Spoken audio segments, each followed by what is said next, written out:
E io l'ho visto da là e lui era qua di spalle e l'ho affrontato da là davanti e praticamente con la forbice ha detto ti sfregio, ti sfregio. Sono stati attimi di terrore nel vivaio Varroto di Mogliano Veneto. 3 malfattori sono entrati nelle serre con la scusa di acquistare delle piante. Mentre 2 di loro distraevano un commesso, l'altro tentava di aprire il registratore di cassa con una forbice. In quel frangente lo scassinatore è stato però sorpreso dal titolare.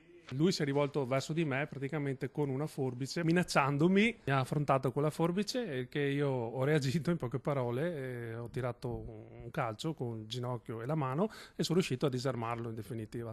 Lui è scappato uscendo dall'altra porta dell'ufficio dove c'era un altro complice che lo attendeva e in 2 mi hanno affrontato dall'altra parte della strada scaraventandomi per terra e poi gli ho corso dietro, insomma sono scappati via a piedi lasciando la loro vettura fuori strada.